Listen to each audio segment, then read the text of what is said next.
Gəncə Gömrükxanasının tərkibinə Xanlar və Şəmkir gömrük postları daxildir. Bu ilin 9 ay ərzində bölmənin əməkdaşları 85 halda Azərbaycan Respublikası İnzibati Xətalar Məcəlləsinin müxtəlif maddələri üzrə iş açıb.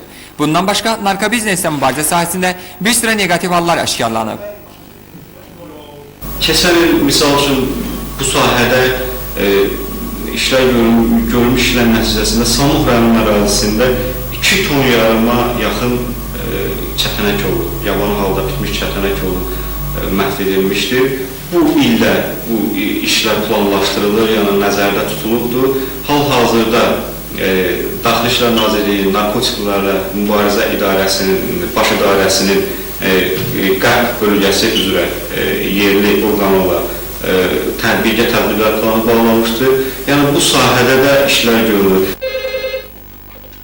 Şöbə rəisi ilə söhbətimizdən belə məlum oldu ki, gömrük qaydalarının pozulması üzrə 3,5 milyon manat dəyərində cərimələr tətbiq olunub. O belə halların qarşısının alınması üçün xüsusən qaçaqmalçılıqla mübarizədə Gəncə gömrükçülərinin fəallığının artırıldığını da qeyd etdi. Onu da bildirək ki, gömrükçülər fəaliyyətləri ərzində müəyyən problemlərlə də qarşılaşırlar. Lakin bunu müvafiq qanunvericiliyə əsasən tez bir zamanda yoluna qoyurlar. Bizdə iş elə oldu ki, yəni vətəndaş ikinci səfər həmən problemlə rastlaşmamalıdır. İkinci səfər həmən yerə, həmən məsələ ilə müraciət olunmamalı, yəni kökündən məsələ həll olunmalıdır. Yəni bu məsələlər hamısı Prezidentin 52 saylı fərmanla təmzinlənir.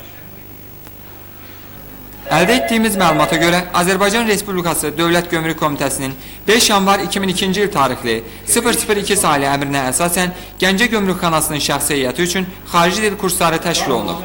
Bu da gömrükxananın bundan sonraki fəaliyyətinin təkmilləşdirilməsinə xidmət edir. Ceyhun Səfərov, Vidadi Füzuloğlu, Xəbər Plus.